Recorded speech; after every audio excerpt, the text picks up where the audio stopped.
welcome back to tell me your LFC story. So this is what I've been looking forward to doing. Actually, I spoke to Lewis probably about a month ago, and I'm just glad that he's come on now. So welcome to the show, Lewis. What Hello. do you want to tell everybody a bit about your socials and stuff? Yeah, I'm awful at the plugins, the self-plug stuff. Beyond the Cop, YouTube, Twitter, TikTok, although I never do anything on TikTok, I'm not going to lie to you. But yeah, YouTube is the main one. Trying to get to 10,000 subs soon as possible. But yeah, that's the main place to follow me. I do bits on Anfield Index. I think everyone will pretty much know them. But yeah, Anfield Index, I do stuff for them. Appear on Red Men from time to time. I'm sort of dotted around here, there, and everywhere, to be honest. Can't get rid of me. Yeah, fantastic. So my first question is quite simple. So what made you start supporting Liverpool? And can you remember how old you were? So it was my granddad. He is still a season ticket holder. He's been a season ticket holder for, God almighty, how many years now? Like, must be about 30, 40 years. He's had the ticket since as long as I can remember. And he was the main real influence. Like, I was a weird sort of, I don't like when people say to me, you have to watch this TV show, or you have to watch this film, or you have to do this thing, you have to try it at some point. I very much sort of go, I can't be arsed. Like, I don't like being told you've got to watch something or you have to do something because it's really good. And I was actually the same with Liverpool a bit as a kid when I was like young, because I lived literally, you could hear Anfield from my house. It was I mean, I doubt anyone's going to care, but it was Wycliffe Road. It was off like Pinehurst Avenue. And that's literally one long road and another long road, and you're at Anfield. So because I was always sort of there, it went over my head a bit. But my granddad took me to my first match. So I would have been, it was 2004. So I was 7 at that point. And from then, it just, that was the season we went on and did Istanbul. The following season was the FA Cup. It was the beginning of the Rafa era. It was the beginning of the Gerrard sort of prime years of him. And I think I started it at a really good time at that age. And it gripped me, and it just made me proper everything at that point. Like, if there's people who joined or started supporting in like 2010, for example, or in the Souness era in the early 90s, or the sort of petering out portion of the Roy Evans and Houllier, that joint managerial season, who they hate when it started. I loved the 2004, 2005 season, even though we finished 5th, like, because of my granddad, because I would be taken to matches and I would hear the crowd, and I'd watch it on the TV, and I'd literally have my window open so I could hear it as I was watching it. And I think that was the real motivator for me to start supporting the club, was him, and just being in such a proximity to it. It all gelled together perfectly. Yeah. What did you think of the Houllier and Roy Evans era? I felt a little bit sorry for Roy Evans because he was obviously the last person from the boot room, wasn't he? Yeah.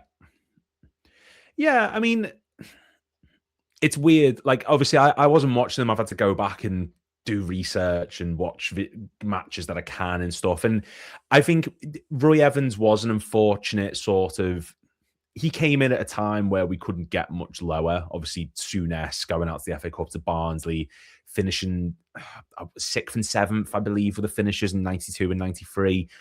The only way he could go was up. But I think the issue is that he came at a time where obviously the Spice Boys were a real thing. You had the club sort of being carried by individuals in moments. You had the old guard sort of petering out in sort of John Barnes, Steve Nichols, who came back for his second spell. There was a real lack of leadership at points in that group. And I think for Evans then, who, as the last member of the boot room, that sort of succession plan, the pressure was on him to find the next sort of person in line. But obviously by then the boot room didn't exist. So he was sort of, I think he was stuck up against the wall. And when Houllier obviously came in, they had that joint spell in 99, 2000, I think it was. Houllier was viewed as the sort of the next person to take us on. Football was going in a completely different direction. There was a lot of foreign bodies coming in, managers and players.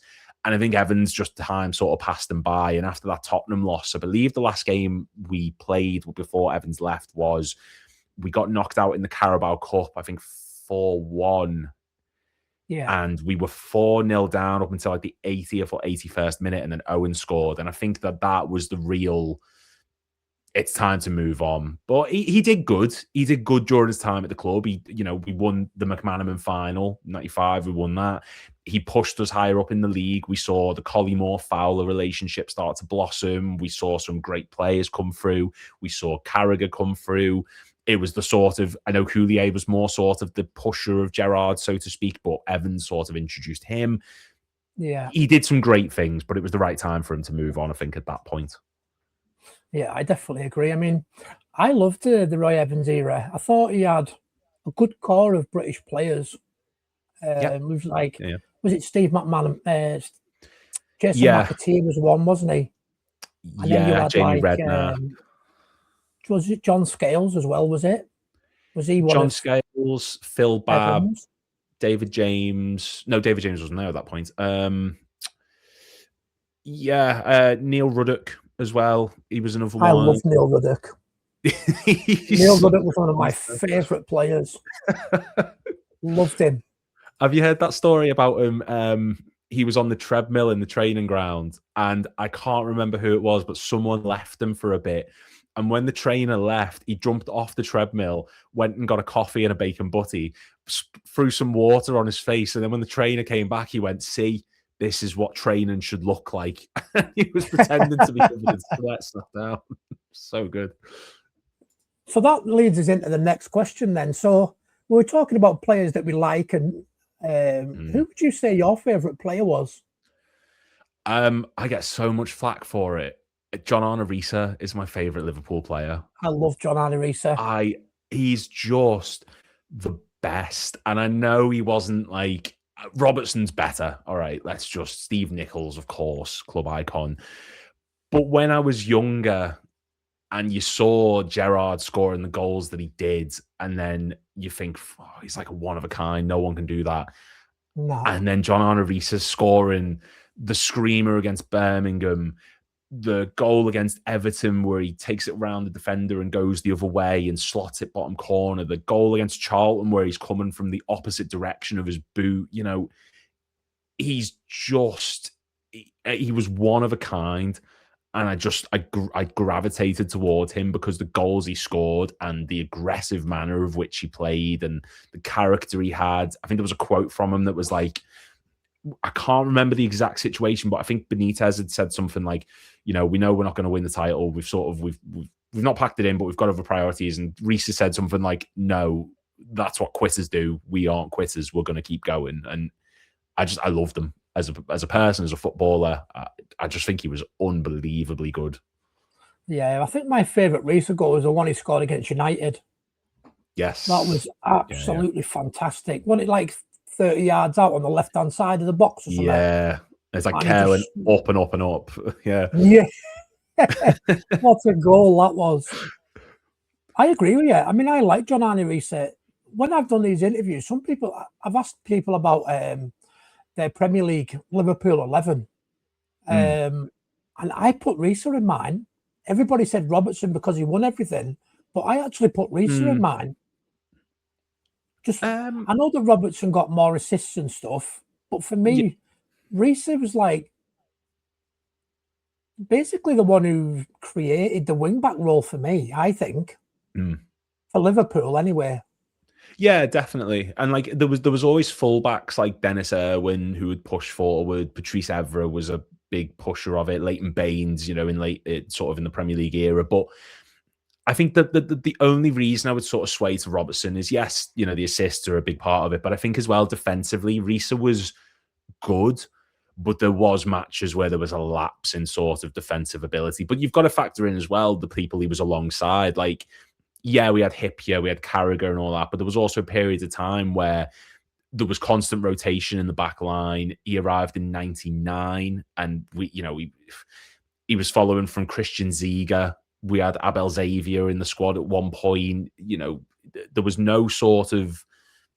it wasn't a stable back line for a good number of years until Houllier really gritted it into them, and then Benitez just continued it. But I get why Robertson would rank higher. I think I have a personal thing with Risa, like you say there. Like he had the fight about him and the determination, and it was such a rarity to see a fullback scoring those goals that he was scoring. It was just I'd never seen anything like it. Like even Gerrard, the goals he scored, I would say Risa had a better long shot than Gerrard, and that's such a big compliment to give someone. Definitely. I mean, I think we were struggling for left backs at the time, weren't we? I mean, for me, there was only maybe Stig Bjornaby that was decent. Yeah. But then after that, we didn't really have any decent left backs, did we? I didn't think Ziegler was that good, Christian Zieg. No. And then Risa came in and he changed it completely, didn't he? Yeah. I mean, we always had good right backs. Yeah, we have. I think we've had some.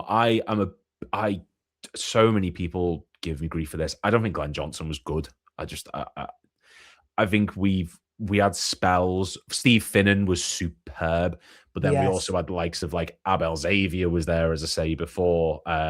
We had Carragher dotted in and around there at points because there was no real option at right back, and it's only been until Trent that things started to improve. So I think there's a big gap of quality right backs, but I think you are right though. There is good players on that side. There's one player that not a lot of people talk about, and I absolutely loved him, was Rob Jones. I thought Rob Jones was I don't know if it's a bit before your time, but Rob Jones was a fantastic right back, and he had to retire at like 29 from injuries. I think he's still at the club now in the academy. What a fantastic right back he is. And I think we paid something like 500 or 600 grand for him from Crewe. But what a player. I mean, for me, he's before Trent. I mean, like you say, we had Steve Finnan, who was good. We had, what was the other guy called I was thinking of? Glenn Johnson. I didn't really like Glenn Johnson. There was another one, I can't think of his name now. You've got Jason McAteer, Rob Jones. Another one, Steve Finnan. What year is this? Or like a sort of... It's the Premier League era. Premier League. But I just can't, I can't think of his name. I struggle with right backs so much with Liverpool. I cannot remember. I'm such... Like, there's only a few that sort of stick out in my mind. Javier Manquillo keeps popping up in my head, and I don't know why. Was it Cavani? Was he a right back? It was who, sorry? Cavani. He was Norwegian or something, wasn't he? Or Danish. I might be getting him mixed up as a centre-back. Possibly, because Vegard Hegem was another... Hegem, that's who I'm thinking of. That's him, yeah, I liked him. Vegard Hegem, yeah. He was good, wasn't he? He was another one with bad injuries, though, wasn't he? We have had some bad players with injuries over the years. I think Marcus Babbel as well is another good example. He had to retire, not retire, but that was when we signed Xavier. Actually, I think Babbel had I can't remember the disease he had, but it like affects your walk, and then you get wheelchair bound and stuff. Like you say, Rob Jones, he had to take like a 6-month break. I think Rob Jones, because he had back problems. We're not very fortunate with regards to injury situations to certain individuals to this team. And there's a player, I forget, I cannot remember his name for the life of me. It's just before the Premier League era. And I think he had to retire at like 24. I will try and find his name, but he basically fell through a greenhouse and like almost died. And he had to retire from it because of the injuries of it. And I was thinking, that's such a cruel way to go. There is some weird situations about Liverpool injuries over the past. Yeah, there has been some mad times.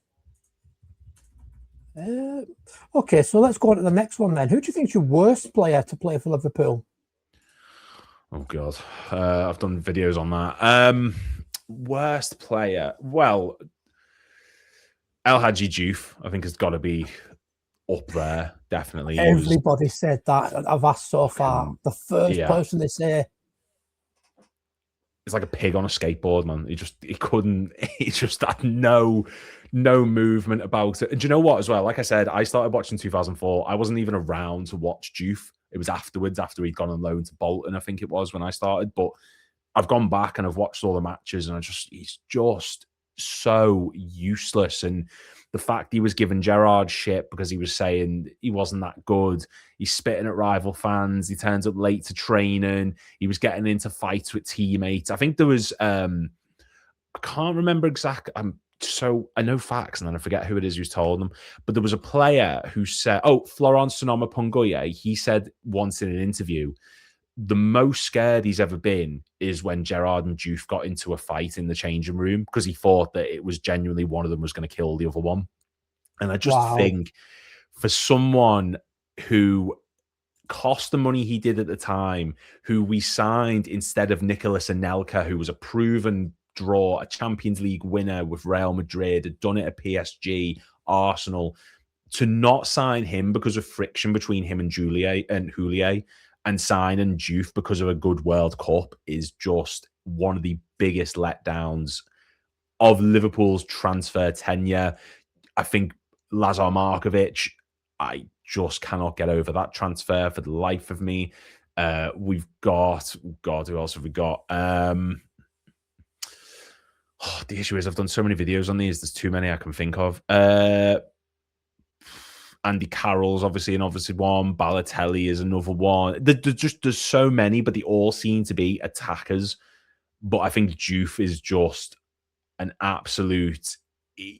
Genuinely, I cannot get over the fact that he was a Liverpool player, and to this day, he still comes out and has to make comments about us, calling us bottle jobs, saying he wished he'd signed for Man United, saying he scored 4 goals, and I think 2 of them were in his first match against Southampton. He was just dog shit as a player, man. I would totally agree with that. I did not like him at all. So the next question, was there any players that were nearly signed that you thought, I wish we'd have got him, and it ended up falling through? God, I mean, I can give you a couple of examples that I've been given. So Cristiano Ronaldo was one. We nearly signed him for 4 million. Yeah, that was I think, sorry, that was when Phil Thompson was eating his breakfast and he nearly choked because it came up on Sky Sports News that United had signed him, and he nearly choked on his food because he couldn't believe it. Yeah. We've got Luis Figo. That was one. Yeah. There was talk of Alan Shearer, but that was only from Michael Owen. I don't know if you've seen that. Apparently, basically Shearer was calling Owen a turncoat or something like that for going to United. Or so it was I can't remember the full tale, but basically Owen said, well, you nearly signed for Liverpool or something like that. And I thought, what? I've never ever heard that before. So I had to look it up. Someone said that to me in an interview, and I was like, no, Shearer didn't nearly come to Liverpool. And then I looked it up, and it was Michael Owen that said it. And then you've also got another great player, which was one of my favourite of all time. That's Paul Gascoigne. Yes. He had a conversation with Dalglish, but then he said that he couldn't understand what Dalglish was saying. Who else have we got? There's been quite a few interesting ones over the times. David Villa. Yes, David Villa. Yeah, that was one. We had Dani Alves. See, the Gareth Barry one, I'm not. It doesn't interest me because I understand he's a solid, decent player and he probably would have done a job for us. But I think because we were losing Alonso instead of him, that sort of sours it ever so slightly. And I just look at it and think, you're not that gifted of a footballer, but you are a brick shit house in midfield. And at that point, maybe we could have used them, but I don't think it's a transfer that I look at as nearly getting and going, oh my God, like that would have been amazing if we'd signed Barry.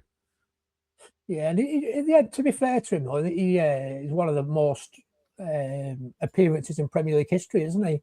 And James Milner just overtook him. Yeah, he's second now. Milner's top. what a player James Milner is. Oh my God. I love James And then Milner. you've got Nabil Fekir, which is probably the most famous one recently. Yeah. There's been a lot of our recent days, like Nabil Fekir's one, Loic Remy, 2014, I think was one. Yeah. Danny Alves, as I mentioned, was another. Mario Götze, I think that's maybe one that I'd think, I would have loved to have seen Mario Götze play for Liverpool. It felt like one of those ones that was just meant to happen. Yeah. And then you've got the lad at PSG. You'll be able to pronounce his name. I haven't got a clue. I can't pronounce his name. It's close enough. You know what I mean? Kvaratskhelia, I think it is. Yeah, that's the one. I'm not even going to try. Because every time I try, I make a right mess of it. And then you've got recent ones, obviously, Hato that went to Chelsea. I think he was a good player, wasn't he? Is it Gerald Hato? Yeah. And then you've got Cherky went to City. Marmouche went to City. And then obviously, this is the one I want to get your thoughts on. The Mark Gahey deal in the summer. Yeah. I think, look, I've been on rants about this. Liverpool knew last summer that we needed another centre-back because at that point we had Gomez, we had Konate, Van Dijk, we'd signed Leone, and we were still trying to sign Gahey.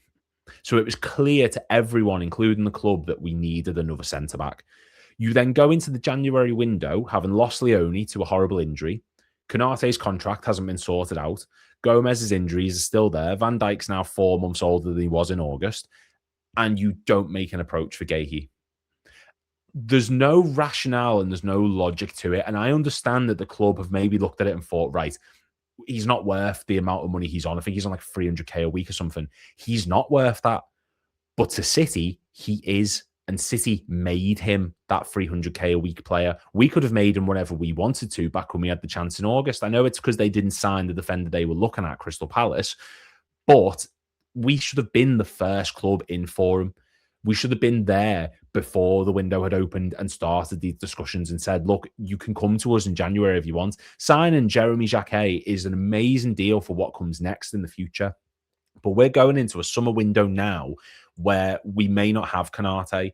There's no guarantee Gomez sticks around. Van Dijk is going to be 35 with only 1 year left on his contract. You're relying on Leone coming back from a horrific injury in the hopes that he's going to immediately hit the ground running. And Jeremy Jacquet, who's now had a shoulder injury, to come in and immediately make an impact.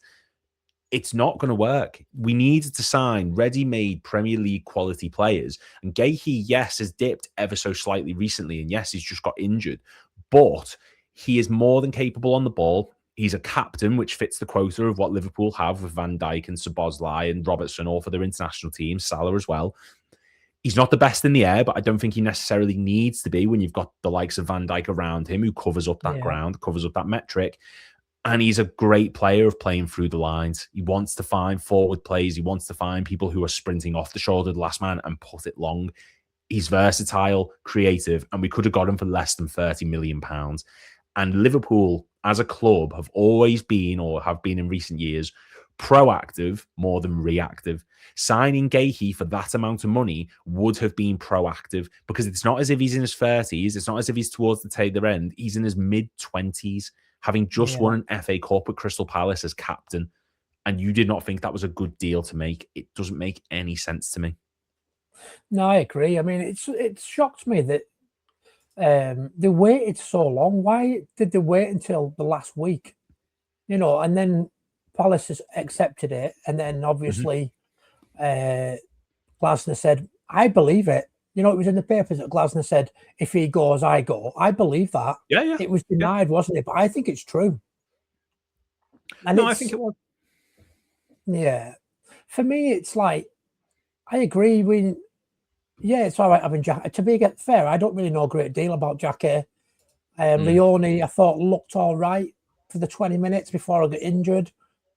But if Konate does go to Real Madrid, which I think he is, who are you going to bring in? There was talk of the lad at Dortmund, wasn't there?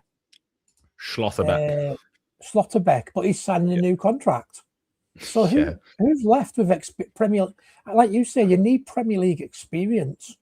You can't just pick up a random person from another league and expect them to click straight away. Yeah. I'm worried for this summer, if I'm totally honest. Really worried. Yeah. And what was also worrying to me as well, Michael Edwards came back to do this multi-club group thing, and now they're not doing it. He could walk. There's talk of Richard Hughes going to Saudi.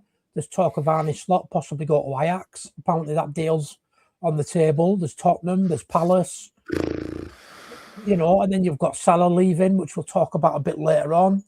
There's a lot of stuff going on at the club, and it's worrying. Canate going to Real Madrid. Is Alisson finished? His hamstrings are knackered, aren't they? You know, there could be potentially a massive rebuild at the club this summer again. And we've only just spent 450 million. Yeah. I know that we got 200 and odd back, didn't we? But if we're just talking players in, Isak hasn't hit the ground running. Wirtz has only just started coming good. Frimpong doesn't look like he's hit the ground running. I think there's a big job on this summer. Yeah, it's a massive... The problem as well is, God, last season feels like a million years ago, but when we went through that initial rebuild from the Rodgers to Klopp era, it's because Klopp had time. And now I think what I mean by that is Slot overachieved in that first season, winning the league. So the expectation has immediately been set as we have to keep doing this. We have to keep doing this. If we're being realistic, it's not feasible. It's not possible. We can't just keep winning it and winning it and winning it and winning it. Not when, like you say, we've got a squad consistent of Van Dijk in his mid-30s. Alisson, I think that's his 18th injury since he's been our goalkeeper. Robertson's coming to the end of his contract. You know, Salah's going now. It's going to be a long process. And I do not trust the manager to be the man to rebuild this squad. I think there's certain managers in history who are capable of going through a transition and rebuilding. I think Sir Alex is one. Klopp is one, of course. Shankly did it years ago. They're just the main examples that everyone knows about. But there's certain managers who need the best. I think Mourinho is one of those managers personally. Yeah. I think Ancelotti is one of those managers personally. I think that Slot is one of those managers. He's not to their level, obviously, but I think there's certain individuals who can't turn chicken shit into chicken salad like Klopp could. They need ready-made good players to come in and hit the ground running.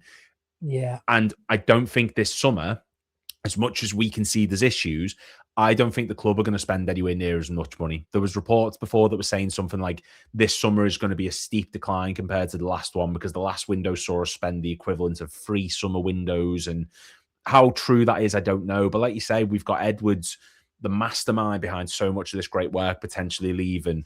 Hughes, who, to be fair to him, yeah, it's been a bit tumultuous, but he's brought in good players. He was a big influencer in bringing in the likes of Ekatike and Isak and Kerkez.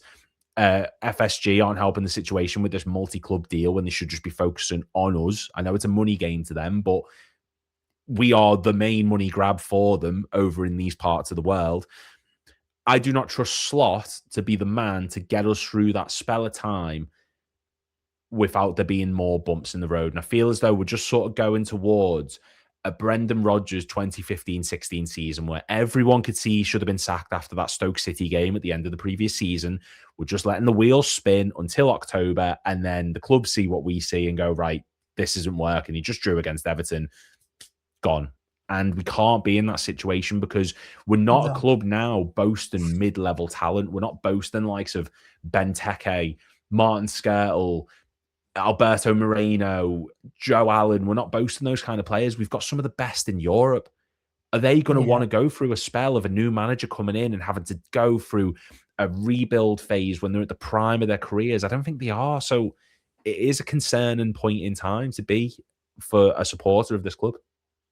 Yeah, I totally agree. What's your thoughts on David Ornstein, what he said that FSG are backing Arne Slot? Have you seen that article? Yeah. Well, it was on his podcast, wasn't it? The Athletic podcast. Yeah. I think it's towing the company line, if I'm being honest. When has a board ever come out and said, we're not sure about this manager? If they weren't sure, he'd be gone. Do you know, we heard repeatedly over and over and over again, Benitez's job is safe and secure until it wasn't. Brendan Rodgers' job was safe and secure until it wasn't. We see so many clubs nowadays say, the manager's got the backing of us, we fully believe in him, and then he can be gone the next day. No company is going to turn around and openly say, yeah, we don't want this manager. He's not the one for us. We're just keeping him here for shits and giggles. It doesn't happen. So what Ornstein's saying, there may be a bit of truth into it. Maybe they are going to say, right, we're just going to wait until the summer and see where we are then, which is probably the right move to make to an extent, because this summer, this season, I think is a bit of a wash anyway. I don't think we're going to get past the PSG and Man City in the cups, personally. Maybe that's what they mean, is just we're going to wait until the summer and then we're going to sort of assess and see where we are. Alonso's available. The World Cup's going to be on, so we're going to have free crack at a lot of managers who are out there who aren't going to be on international duty, the likes of Sebastian Hoeneß, Xabi Alonso, things like that. So I think there will be a moniker of truth to it, but I still fully expect him to leave in the summer. I don't really see them sticking around with him beyond this summer window, especially if we don't achieve something this season. Yeah, exactly. I mean, a lot of people are saying Alonso is going to get the job in the summer. I mean, I believe that as well. But there's so many good managers out there. Me personally, if we can't get Alonso, I'd like to see Luis Enrique. I know he's a big name, and would he come as a head coach? Because I'm not too sure. With Edwards being in charge and the CEO of football, and then you've got a sporting director. Maybe they might not be if Richard Hughes leaves. They might just run with Edwards and the manager. Is he going to give? Because Alonso won't come as a head coach, will he? I would imagine he'll want to be the manager. He'll want full power, won't he? Well, not full power, but he said that. Yeah, that was reported the other day that he wants full control. Yeah, yeah. So will Edwards let that happen if he stays? That's my worry. Can Alonso work with Edwards? Can any big name work under Edwards? I mean, for me, Luis Enrique would be great. He doesn't need to be at PSG anymore. He's done everything, hasn't he? Great manager. I'd like to see Luis Enrique if we can't get Alonso. Yeah, I think Enrique is. This situation to me feels very similar to when Klopp was coming in the sense of it was at that point it was between Klopp and Ancelotti. Enrique feels like the Ancelotti signing in terms of he's the big qualified, he's won Europe, he's a tactically brilliant manager, he's done great things with Barcelona, with PSG, he's got the credentials. And then I think you've got your Jurgen Klopp ones, which obviously Alonso is in that sort of bracket, I would say, despite what he's done at Leverkusen, but Sebastian Hoeneß from Stuttgart as well, I think is someone who is definitely in with a shout of becoming next Liverpool manager in the way that he sets up, the way he operates. He's very tactically fluid. He can play a free at the back, but in attacking transitions, he can play in defensive transitions, he can drop into a 4. He likes wing backs who push high and stretch the pitch, Frimpong and Kerkez. He likes his front three to become narrow in attacking transitions, which suits some of the players in this team to no end, especially I think Gakpo at the minute. His midfield relies on energy, which we would have to recruit, definitely. But there's talk of the likes of Tchouaméni being linked to the club, Morgan Rogers, energetic individuals who could fit that system. And I just think as well, the Germany links, he took Stuttgart from battle and relegation to finish in second, I think, in the Bundesliga, won them their first major trophy in the DFB Pokal. He's got them Champions League football. He's done great work. So we could go for an Enrique who was probably the safe, secure, and I think you're absolutely right. He would be brilliant at the club, but he does have that sort of, he's not afraid to bite back. And I think in a similar sort of vein to what we've seen at points perhaps with Klopp and maybe not Edwards, but he wasn't afraid to do it either. I think Enrique could maybe rub people up the wrong way ever so slightly if he's not getting what he wants, because this model, only certain managers can handle it. I think a Sebastian Hoeneß, who's had to work within the parameters of what Stuttgart can spend, who's had to manage a club, take them from where they were to where they are now. He's a developer of players. I think that last season, Gerasay, their top scorer, scored 35 goals. And that's the most any Stuttgart player has scored since the 80s, I believe. Yeah. He's a brilliant attacking manager who can work with a budget. And he wears a baseball cap as well, man. And I want to see that more. I want to see someone with that Klopp energy on the sidelines. And I think for me, is he similar to Klopp in terms of his energy on the way he touchline acts? and Or stuff? yes, yeah, he's quite maybe not like Klopp against Arsenal, where he's like sprinting down the touchline, waving his arm in the air, or like against Everton. But he's a far more vocal manager when the game's on the pitch, and he's a lot more passionate than it's like what Slot was doing against Galatasaray. I think he's got that sort of energy about him. He's a very good coordinator. He's a very good sort of, he can communicate his ideas well with the players on the pitch, because you can see the fluidity in how they play, and that's not easy to achieve mid-match. So I think he's much closer to the Klopp ilk in terms of what he's done, who he is, what he's achieved, what he's capable of. And Enrique is much more that Ancelotti. He's probably ready-made, but you will have to back him, because there is players in this squad who just will not suit the way that he wants them to play personally. Yeah. It's similar to Arne Slot, though, isn't it? When he was at Feyenoord, he had that, is it a Mexican striker he had? He was firing for fun, wasn't he? But he couldn't get anything out of Darwin Núñez, could he? No. So, like, what did you know, in the summer when all this players left and players came, what did you make of that? Do you think they changed too much too quick? Because he said that he only replaced the players that left. Do you know?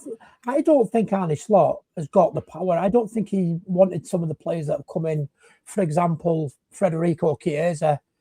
I don't know what he's done wrong to Arne Slot, but he never gets to get him, which to me is very frustrating.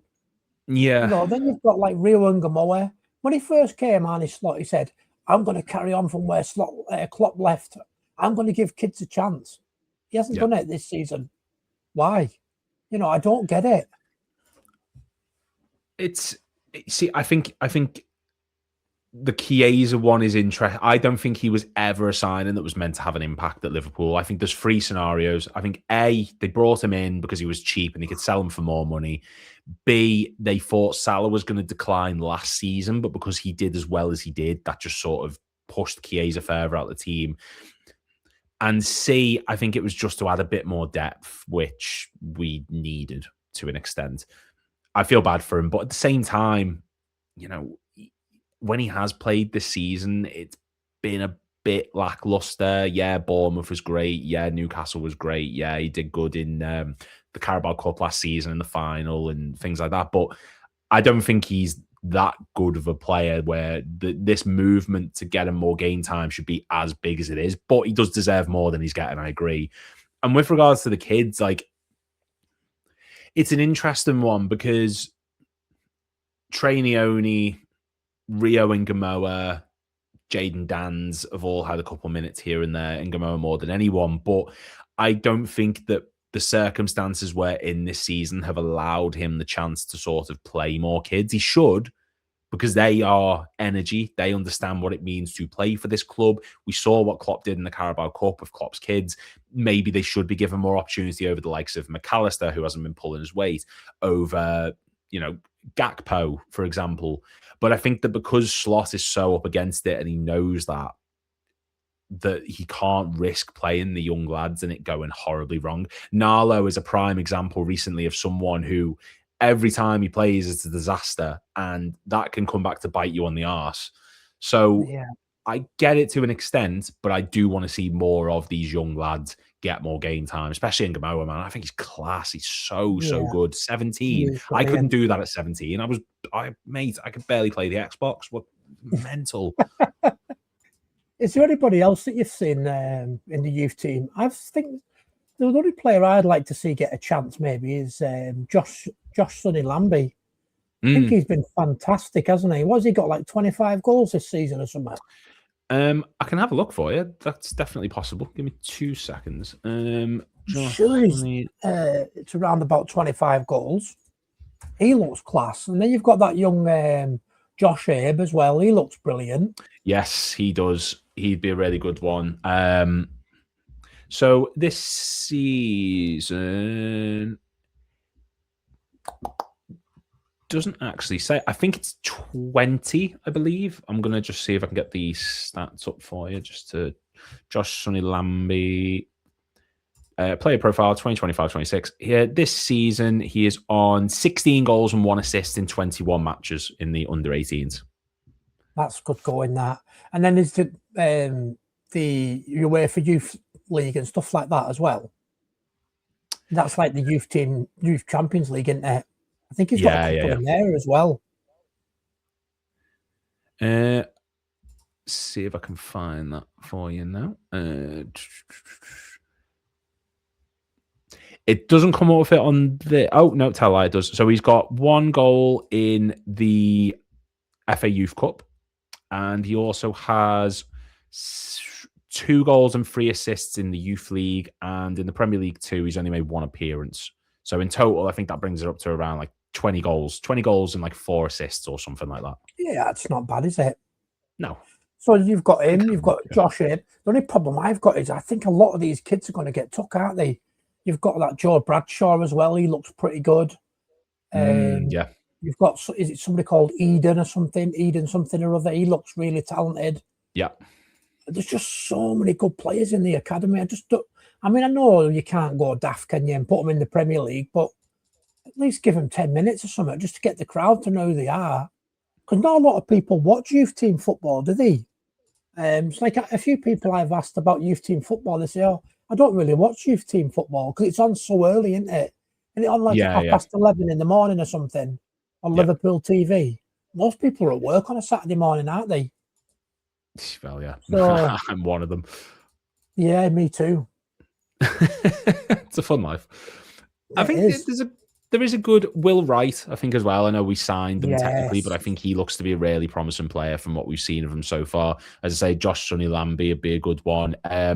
Lucas Stevenson as well. I know he's sort of been in and out. He played in the Champions League against PSV last season. I'm sure he featured in that or something. He looks like a good player as well. I think he got player of the season when he was at... I might be completely making this up. I know he was in Scotland for a bit, but he's someone as well I would like to see break into this team. And particularly now, we need someone who's ready to step up in left back, given the fact that, Robbo could probably be leaving at some point. That wouldn't surprise me. Simicast is not that good of a player. I'm looking for who could be the next big player in that position, who could really step up into that role. The problem is, I was so set on Owen Beck maybe getting that chance, and I just don't think that's going to happen.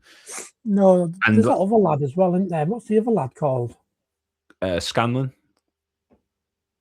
Or Chambers, Luke Chambers? Luke Chambers, yeah, he looks a half-decent player, doesn't he?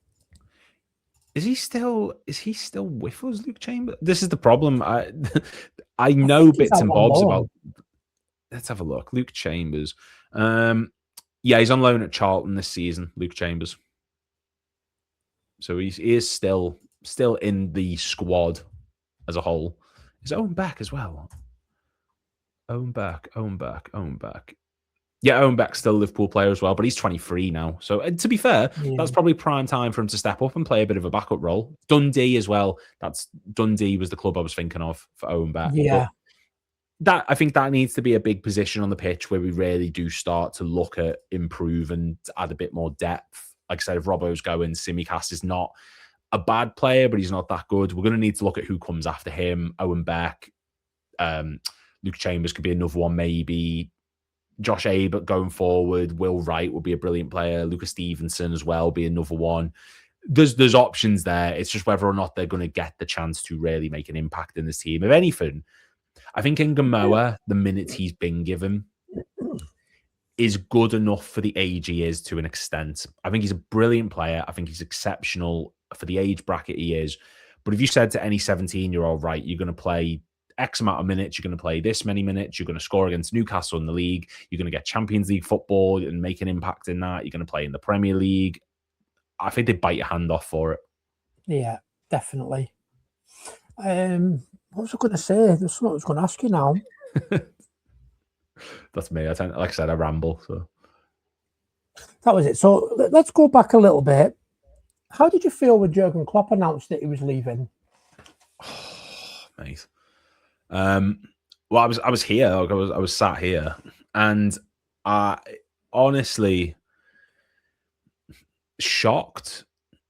Like it's how I imagine people felt when Shankly announced his resignation, like just out of the blue, out of nowhere. You know, it's time to move on, and I didn't agree with the timing of it at the time, but looking back, I can fully get it. But it broke my heart. Like, he's my generation's Bill Shankly. He's our generation's Bill Shankly. He's our generation's, you know, he's transformed this club from a team who were languishing in mid-table, occasionally picking up a win in the League Cup, occasionally battling for top 6 under Rodgers, under Hodgson, under Kenny, to an unstoppable force in both England and Europe. 103 points and 105, almost doing a season which saw us reach 100 points unbeaten and win the treble, almost doing a quadruple. Like, he's done so much that when he announced he was leaving, it destroyed me. And that last match against Wolves, I was in tears, and my mate is a United fan, and he could not be less sympathetic towards the pain I was suffering at that point. Me and my mate are crying on the couch, and he's like, "Oh, that's really sad. I'm making burgers. Do you want cheese on yours?" Fuck off.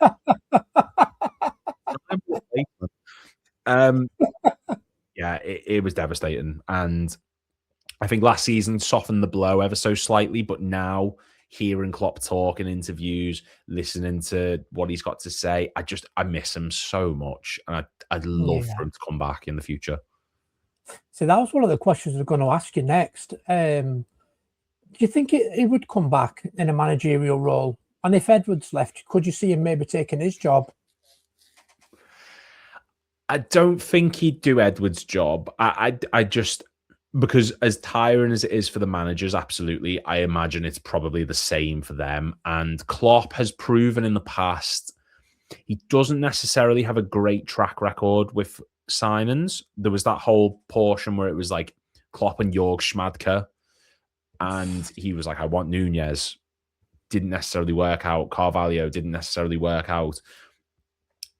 I don't think he's got the best eye for it. He's obviously debunked this whole Julian Brandt, Mo Salah thing, which was great, because that was, you know, that rumor needed to die off quicker than it started. But I think, would he come back as a manager? I'm not sure. This whole conversation he's been having recently about, look, I'm not finished in management. I'm not, you know, I've still got years ahead of me, but I'm enjoying what I'm doing at the moment. I'm spending time with the grandkids. I'm relaxed. I'm just enjoying life. I don't think he would come back to a club team and disrupt that. I think the only job he takes is the Germany national team, if it comes up at this point, because there's that nice work-life balance for him. I don't see him coming back. But people said Kenny would never come back. You know, it can happen. I personally don't see it. No, my worry as well is that I don't want him to ruin his legacy. So imagine if he came back and he flopped. You know, for me, he has to stay away. I mean, there was quite a lot of rumours about him possibly coming back as a mentor for maybe Steven Gerrard if he got the Liverpool job. Again, is anyone going to listen to Steven Gerrard? If Klopp stood in the, you know, no, he would literally have to do it from his office, wouldn't he? And stay away from the training ground. Imagine that, an iconic player and an iconic manager. Who's going to listen to? It's the Houllier Evans thing all over again. It's like you can't have two people trying to convey different opinions, because I think, was it when Houllier had his heart problem in 2001, 2002? I can't remember the exact year. We were playing Leeds and he went off for heart operation, and then Phil Thompson became interim manager. And he said himself, like, the lads listened to me and they put in effort, but it was a struggle because you could tell that they were just waiting for the man himself to come back. And I think Gerrard and Klopp would have that same sort of issue of, people know that Gerrard is a legend for the club in a football capacity, but as a manager, Klopp's got the credentials and the leadership to excel. Whereas Gerrard, we saw what happened at Villa. We saw what happened over in Saudi. Would it work? Probably not. See, that's something that I've seen quite a lot about is possibly Gerrard being interim till the end of the season if Slot got sacked. I don't think, I mean, I might be 100%, 100 million percent wrong. I don't think Gerrard would make any difference. I don't think he'd do any better than Arne Slot. Just because he's got the passion doesn't mean he's got, do you know what I mean? Yeah. I don't know. Well, we've seen it at United where because someone was a player during the successful times, that instantly in their eyes makes them a great manager. You know, Solskjaer being one, Carrick is another one who's doing decent now, but I do think that his reign's been overly hyped because of the wins against City and Arsenal. Ruud van Nistelrooy was getting linked to the job. It's become such a modern thing nowadays where the moment a player for a club, an ex-player gets a managerial job and does semi-decent or good, that they have to go back to that club. Robbie Keane's being linked to Tottenham at the minute. You know, just because you played for the club doesn't mean that you are possessing the managerial capabilities to take that club forward. If it's an interim thing, fine, just to get us to the end of the season, see it off, that's fine. But I don't want it to be a case of he does decent in those few months and then gets the job full time, because I just don't think Gerrard is good enough to be Liverpool manager in a long-term capacity. I could see it happening as an interim, absolutely. But I agree with you. I don't think he'd get the best out of these players. I think he'd just give them a bit of a boost. But I think in terms of managerial tactical intelligence, Slot is probably still better. It's just that the players aren't buying into what he wants them to do. And he also doesn't have players in that squad, some of which are capable to do it. Gerrard's going to just find the exact same problems, because just because Gerrard comes in doesn't mean McAllister's suddenly going to be fully fit again. It doesn't mean Gakpo's suddenly going to be capable of beating a man, taking them on and getting past them. It doesn't mean that Frimpong's not going to get injured consistently anymore. Those are variables that a Gerrard is not going to change. There'll be a feel-good factor, but I think the feel-good factor would more be for us more than it would the players. We would be more excited in Gerrard in the grounds than we would Slot. The atmosphere would feel more boost. The environment would feel better. But it's not going to change much with the players because there's certain things in that team that can't be addressed. Yeah, I would definitely agree with that. I mean, like you say, if he does well, and then the fans are going to get behind him, aren't they? Give Gerrard the job, give Gerrard the job. And then he ends up getting got rid of for, say, Alonso or whoever, Luis Enrique. For me, I would maybe keep him on as a coach, but not as the manager or an assistant manager. But with Gerrard's, I don't know if ego is the right word. I don't think he'd want to be an assistant. But then again, he did manage the under-18s for a short while, didn't he? Yeah. He did, yeah.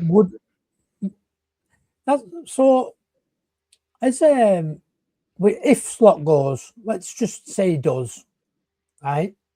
Who would you like to see as the next manager and his coaching staff? I've got a theory.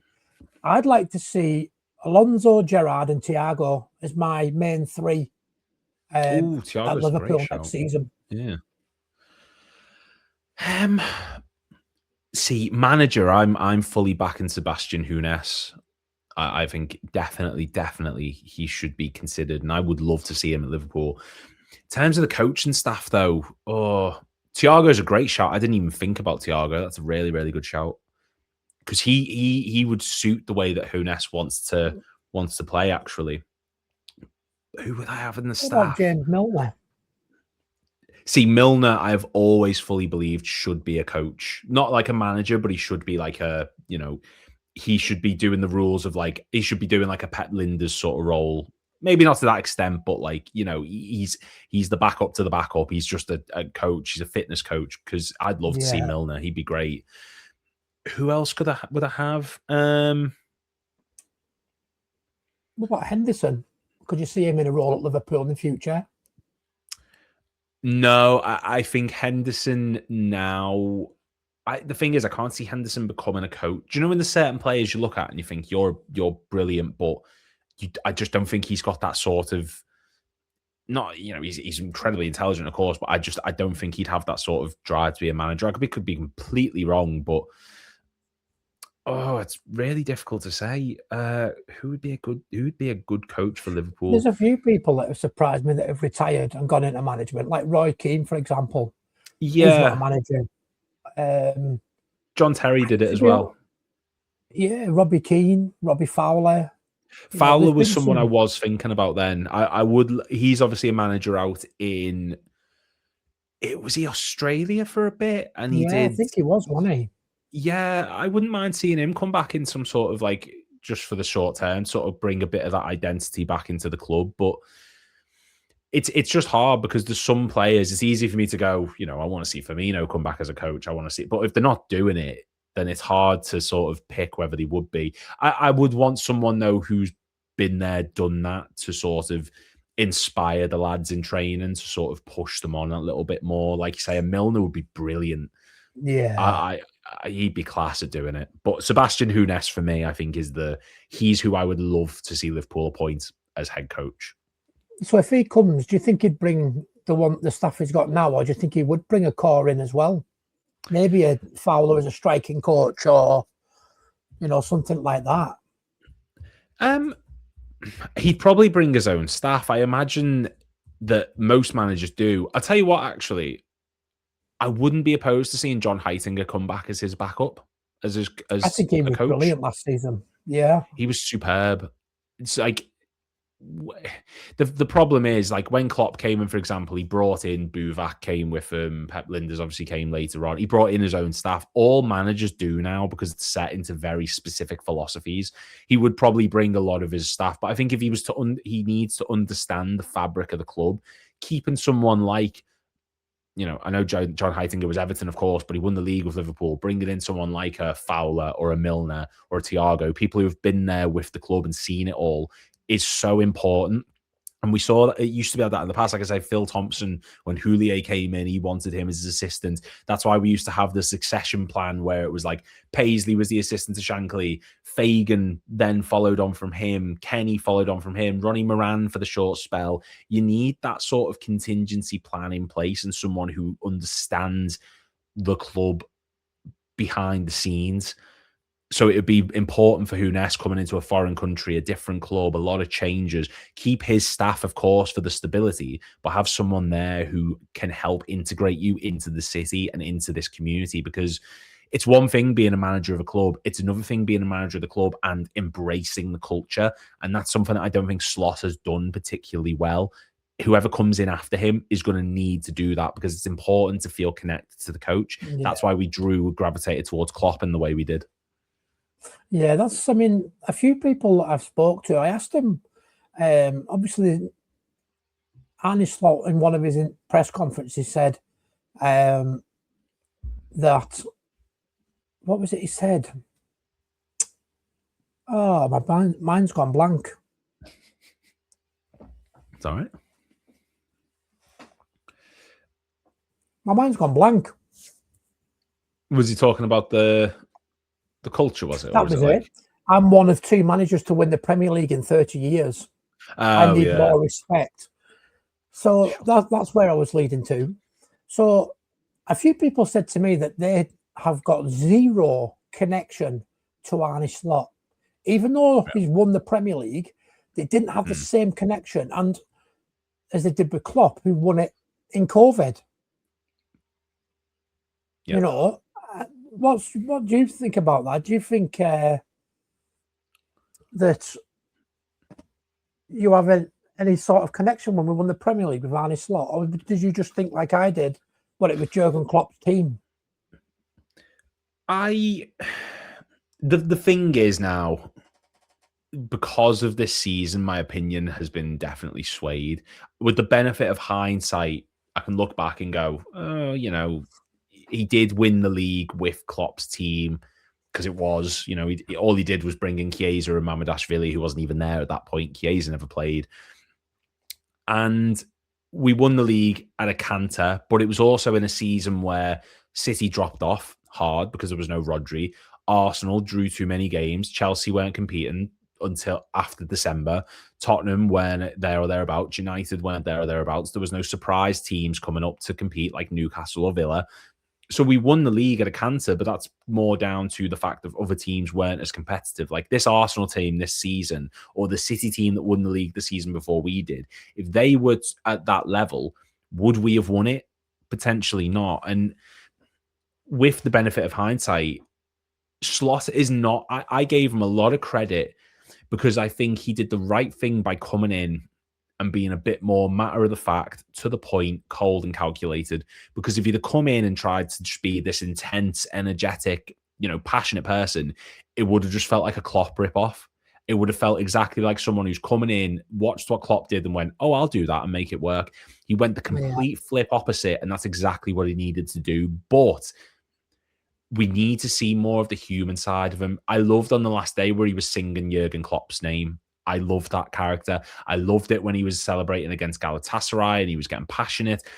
I like the fact that he's calculated and he's articulate in his press conferences, but there's moments where I need to see passion. If you're a club, just for example, that are battling relegation, what manager is going to inspire you more to survive in the Premier League? Is it going to be the manager who can calculate, set up, tactically aware of how the team should set up? Or is it the manager who goes, right, I want to see fight, I want to see determination, I want to see us win, you have to win?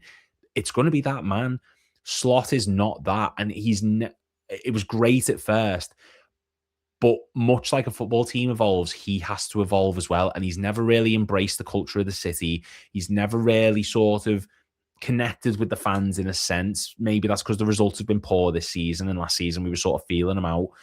But there's never been that link factor. Jurgen Klopp in his first season, I keep going back to him over and over again, of course, but he was celebrating down the touchline against Arsenal. He was watching James Milner slide tackle against a Villarreal player, and he turns to the crowd and he starts cheering them up and shouting. We did it against Sunderland. He was passionate.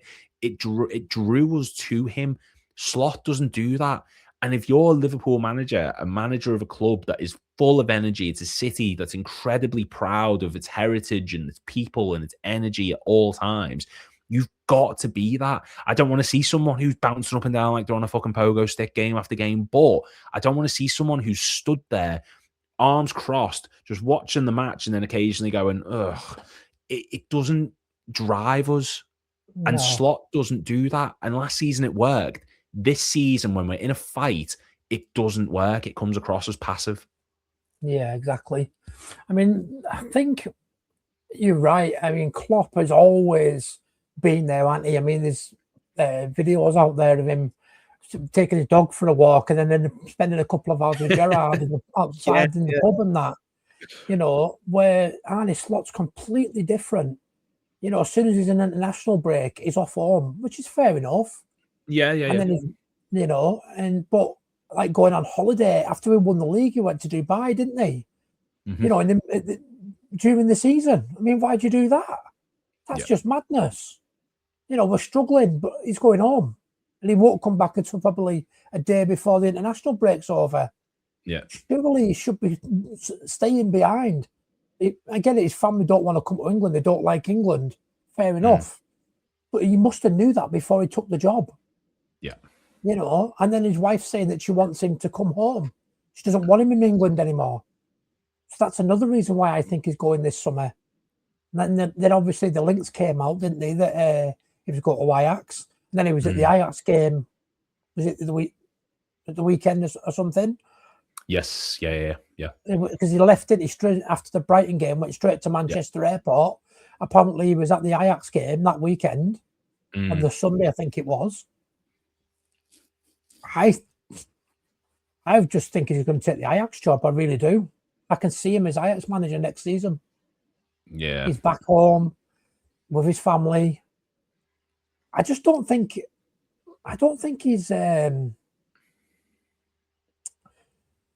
like you say, I can't think what the word is, embraced the Liverpool way of life. And that's what I think you have to do. So let's go into something a little bit more interesting stroke debatable. Okay. So this is a two-barrel question. Mm-hmm. So the first part is a little bit sad with the Salah leaving. it's two parts really. Some people are sad, some people think it's time.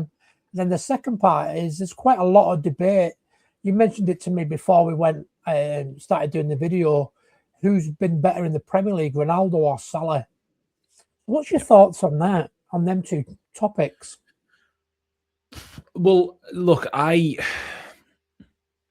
for Salah leaving is a heartbreaking thing to say. I say heartbreaking a lot, but there's certain players in this club who are legends. There is Roberto Firmino, like just in recent years, there is Roberto Firmino, there is Sami Hyypiä, there is Sadio Mane, Henderson, and then there's club icons. There's the likes of Dalglish, Roger Hunt, Ian Rush, Gordon Hodgson, Gerrard, Alan Hansen, Ray Clements, Ian Callaghan, Kevin Keegan. Like, those are icons and there's legends. And Salah has managed to go from legend to icon. He's ascended into that bracket. He does not get the credit he deserves from outside sources and outside people because of this season, because of the fact that he's only got 19 goal contributions, which still is a high level of goal contributions to have. I cannot grasp why people are swaying the narrative around him because of this season. He is top level. He is still one of the greatest ever players to represent not just Liverpool, but the Premier League. And I think the Ronaldo comparisons, don't get me wrong, Cristiano Ronaldo, when he was at United, was a unstoppable force. But he was at a United team which always boasted the best players. It was a United team that always topped the league, bar one or two odd seasons like Chelsea and Arsenal. But he was alongside Tevez, Rooney, Scholes, Giggs, Keane, like so many talented players. Whereas Liverpool, Salah came in at a point where we just about qualified for the Champions League at the end of the season before. And we were still possessing the likes of, you know, Emre Can. Lucas Leiva wasn't there at that point. Emre Can, Dejan Lovren, Nathaniel Klein, Alberto Moreno, an aging Daniel Sturridge. Like, the comparisons, it can't be compared. The influence he's had on a team that was just nowhere near the standard that United were. Ronaldo's 07-08, winning the Ballon d'Or, winning the Champions League, winning the Premier League. I completely get it. Fantastic season.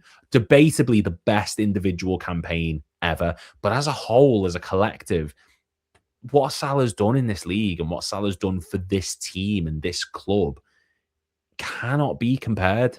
He's influenced an entire... let's not forget as well, Ronaldo has come from Portugal, you know, which boasted some of the best players of all time. Egypt is not blessed with that same level of comparison. And he's come from the Italian league, having failed at Chelsea, and everyone viewed him as, oh, he's just the Chelsea reject, you know, he's not going to do anything good.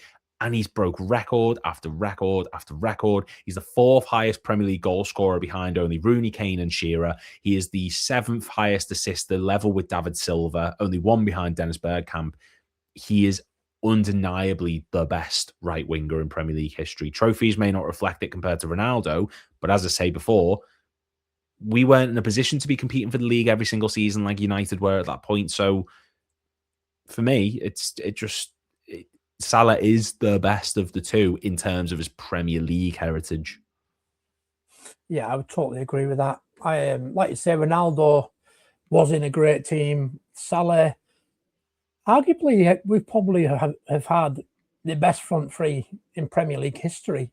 And I don't think Roberto Firmino got the credit he deserved for that, you know. No. He did off Salah and Mane, but I don't think he did off the Premier League in general. Yeah. You know, Bobby Firmino was a fantastic player. I would say he was more of a midfielder than a number 9 or a second striker. It was more like a Verts role for me. Thought, you know, he's just an absolute genius. I mean, his no-look passes, his no-look goals. He was just a fantastic player. Yeah. But I don't think Salah would have got the goals that he got without Bobby Firmino. No. I think Mane is the same as well. Mane. Who do you think was better? This is a little bit off topic, but who do you think was better, Salah or Mane? Salah for me. I think get it's Salah? Mane. Yeah, I get the Mane talk. He was ridiculous when he was pushing forward, and he did incredible things. I think there were maybe glimpses where Mane was better, but I think as an overall career for Liverpool, Salah is just he's untouchable in terms of that conversation. I think. I mean, he's what, top 3 of all time for Liverpool, isn't he? Goal scorer. Yeah. You know, you've got Rush, and then was it Billy Liddell or something like that? Yeah, so it Salah. is. Oh, bear with me. Yeah, so it's Roger Hunt's second. Roger Hunt. And even then, he's only 30 behind Roger Hunt as well. Like it's not like he's miles away. Gordon Hodgson. So like Hunt, Salah, and Hodgson are the only 3 players in Liverpool history to score 10+ league goals in 9 consecutive seasons, and that's it's mental. Yeah. So what do you think about the evolution of football then? So if we're going back to, say, the 80s, for me, was the best generation of football. It was just the most successful for the club. What do you think about the introduction of VAR, goal line technology, you know, all that sort of stuff? Do you think it's made the league better or worse? And do you think it's helped the referees or made it worse? I just think it's made the league so robotic and unenjoyable at points. The league, I miss individual quality.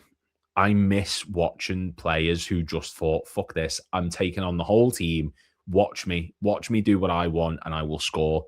Henry, Hazard, Ronaldo, even though I gave him grief before, you know, Robert Pires, Bergkamp, Tevez, Rooney, like all these players who just individually were superb. I just think it's been coached to death. It has been set to within an inch of its life, and every single aspect is so overanalyzed and microanalyzed to the point where there is no freedom anymore. And the minute someone does something that the manager doesn't like, they will be dropped. And I just think it's so robotic. VAR as well. I get it. I understand it because there was questionable decisions in the past. I completely get that. But it doesn't need to be used for every single little detail.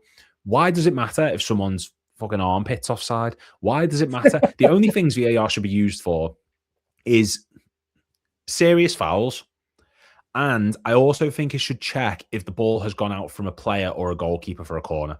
I think they're the only things that it needs to be used for, because it doesn't need to analyze every single offside. It doesn't need to analyze every single individual foul. It should be serious incidents, or whether the ball has gone out of play from an attacker or a goalkeeper or a defender, and it could influence the match in that regard. It's just so, what's the word for it? It's so cleansed, the league now, of all sorts of individual brilliance. And I hate seeing it. I really do. You've got players like Jack Grealish. You know, I think what he was doing at Villa, fantastic. He's gone to City and he just looks like every other bog standard winger in the league. There's so many. Nunez, for example, if he was in the Premier League during a time where it was a lot more sort of chaotic, sort of mid-2000s, he'd flourish, I think. But because now we're so dependent on every movement has to be set up perfectly and every pass has to mean something and every player has to be in, it's just boring at points. There's still great matches, but I miss how it used to be honest. Yeah, I totally agree. I think the Premier League for me is... It's not like it. I think it's boring. I've got to say it. I don't want to say it, but it's boring. It is the most boring league in the world at the minute. There's no, like, when the players score, they don't want to celebrate anymore if they're looking like dickheads.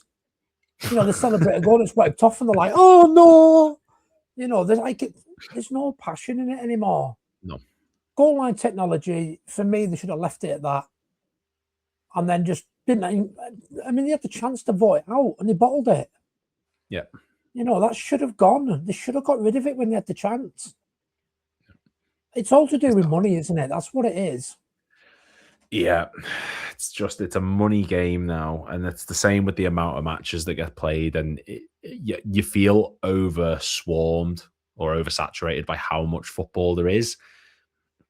And I think the European competitions now have just become too inclusive to every team, where like you can finish 10th and you can still get in Europe.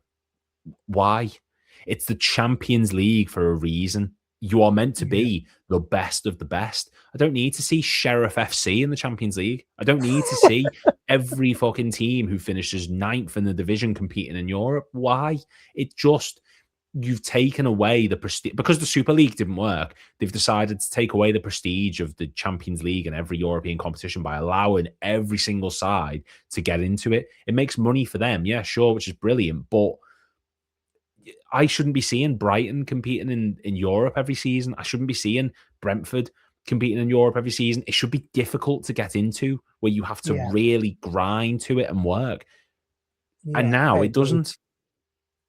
I think what they should do, if they really want to make the Champions League great, it should be the top two for me. Like it used to be.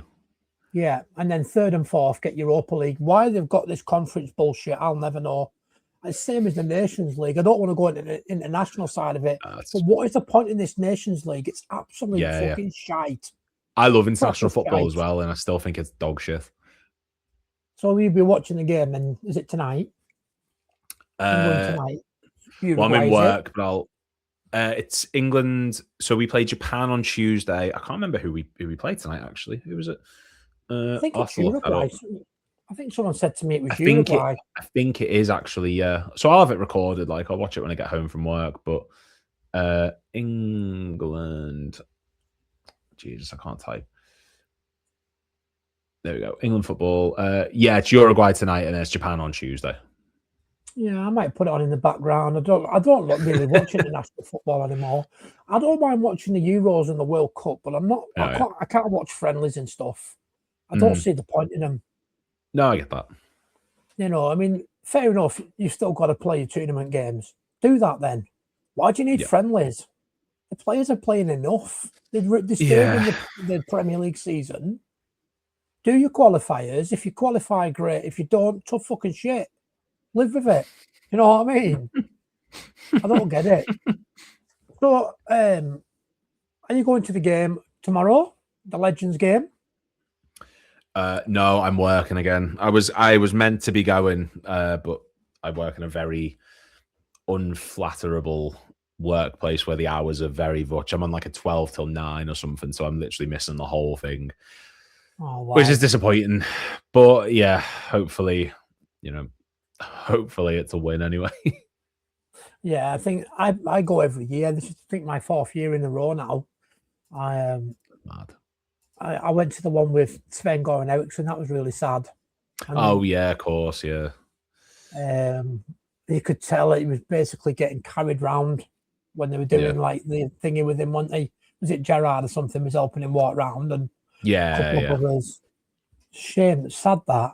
And wasn't it Klopp who stood out for him as well and said, give him the Legends game as manager? Yeah. Because they knew he didn't have long left to live, didn't they? Yeah, he said something like his dream's always been to manage Liverpool. So Klopp said, "Oh, we can do it for the Legends match. Like, don't put me in charge. Let him do it." Yeah, that was great. That. Yeah. And then when I booked my ticket to find out that Klopp was coming as well, and I'm on Kenny Dalglish stand, row 10. Hey. Yeah. So that's quite. I mean, I've never been in the Kenny Dalglish. I've usually been in the newsstand. So I don't know how close row 10 would be in the Kenny Dalglish stand. Wouldn't be high at all. It's not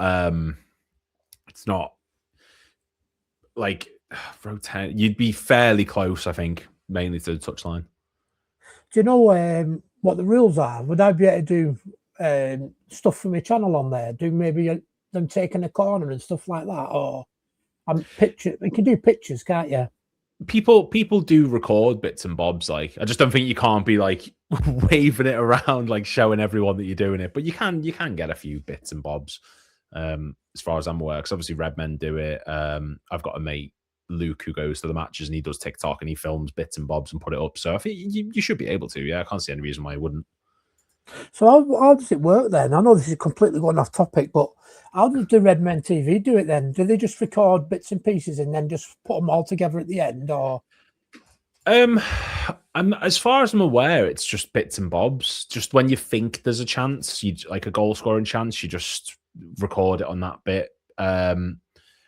Obviously, I've never really asked them about it, but it's like Chloe does it, and Paul and stuff do it for their vlogs and stuff. But yeah, they get bits and pieces from it. I think it's just whenever you think there's a big chance coming up, you just get it out, record that snippet. If it doesn't work, delete it. If it does work, brilliant, you've got it. You can just use it then and add it into the footage later on. Yeah, because with it being me actually recording it, you can't get copyright or anything against it, can you? No, you're fine. As far as I'm aware, I don't want to like completely act like I know everything about it, but as far as I'm aware, it shouldn't have an issue because it's just you recording it. Yeah, because with it being in row 10, I thought, yeah, I'll get some bits and pieces. I'm going to go a little bit early tomorrow. I think I'm going to set off about 8:30 because I live probably about 2 hours away. Yeah. Get there and maybe film the Muriel. I don't even know the word. Is it Muriels? Muriels. The murals. Murals. I can never say that word. Go and record some of them and post them on the channel and stuff like that. Yeah. Just trying to get different bits and pieces rather than, because the massive problem, you'll probably know this is better than most people, but the problem with having a Liverpool channel is getting something different. There's that many Liverpool channels on YouTube. It's getting viewings. People look at your channel and notice your channel. It's so hard. That's why I came up with this series, because it's different. You know, I've looked around and I don't see many, not the big, like some the big boys do it, don't they? But not little channels like me interviewing just Liverpool fans. You know, it's different, isn't it? Yeah, it's finding your niche is the big thing. So like I said long ago, I'm not going to try and do the match reaction stuff because obviously you've got Redmen, you've got Anfield Agenda, you've got Anfield Index, who I do bits for. But like, I find it easier to do a top 10 because you can I can write out my thoughts, I can plan what I'm going to do.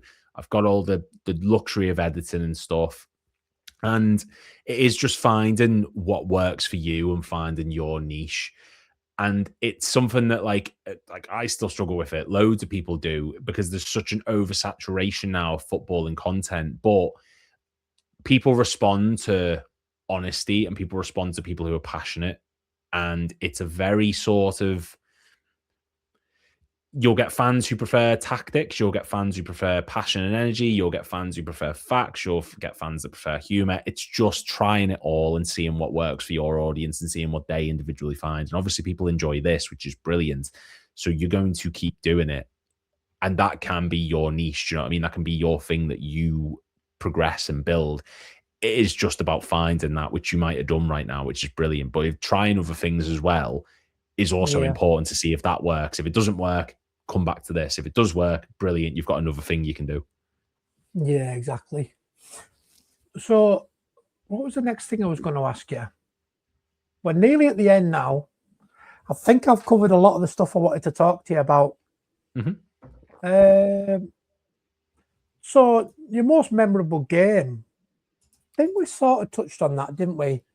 My most memorable game could be one of two. Obviously, the Champions League 3-0 comeback and the Barcelona game. They're my two most memorable games. But what are yours? Yeah, those two are up there. I think I've got... Let me just see if I can...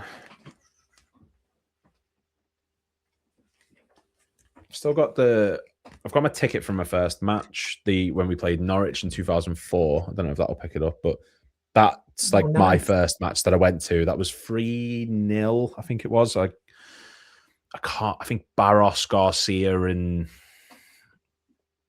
I want to say Cisse, but I'm not 100% certain. It was like 22 years ago. That one's up there. Istanbul. But do you know what? I'm weird in that I love the chaotic matches. That 2-2 at Goodison last season, I love that match so much. I love, oh God, I'm like trying to remember, 4-0 at Anfield against Real Madrid, 8-0 against Besiktas, that's another one. The 5-0 against United. The 7-0 was that one? 7-0 against United. Yeah. 7-0 against United. The 5-0 against Arsenal, where we scored. No, sorry, the 5-1 against Arsenal, where we scored like 4 goals in 20 minutes, with Martin Skrtel scoring 2 headers. Suarez against Norwich, some of them were brilliant matches. Like, there's just so many that, like, when you try and think and remember individual ones, it's hard to. But I think the Barcelona, AC Milan is number 1. Barcelona would be number 2. And I think, God, I think I'll put that Arsenal game for some reason. It really, really stands out from 2013-14. I love that match so much. Watching Gerrard celebrate from the header, not Gerrard celebrate from the header. Watching Skrtel score those 2 headers. I think that was Everton when he scored that one, the header from the Suarez cross. But yeah, so many. There's too many to think of, to be honest. And I've just sort of stumbled over that whole section, but it is what it is. Yeah. I think one of my favourite celebrations was Gerrard's against Man United. I thought that was fantastic. Yeah, when he kissed the camera, I thought that was a great celebration. Yeah. So the next question, this is going to be an interesting one. Meet and greets. Have you been to many meet and greets? No, I haven't actually. Like, as in with former players and stuff, or yeah. No, I met John Barnes. He just happened to come into my work once. That was brilliant. Jermaine Pennant.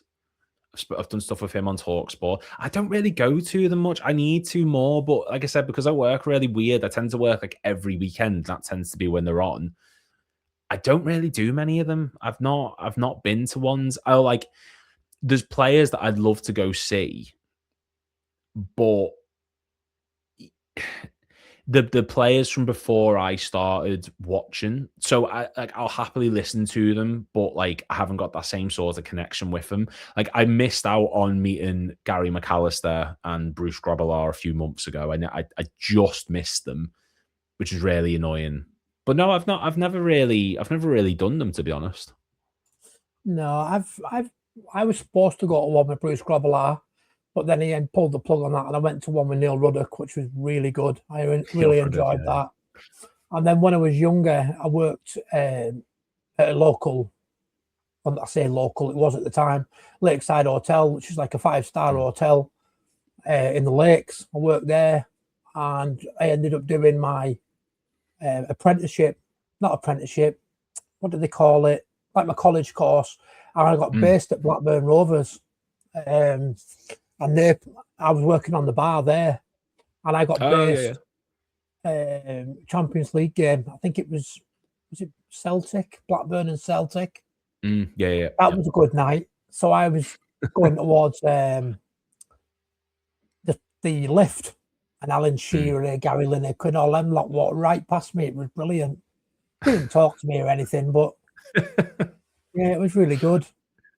So I think that basically covers everything now, Lewis. I've really enjoyed chatting to you. I'm just trying to see if there's anything else we can discuss.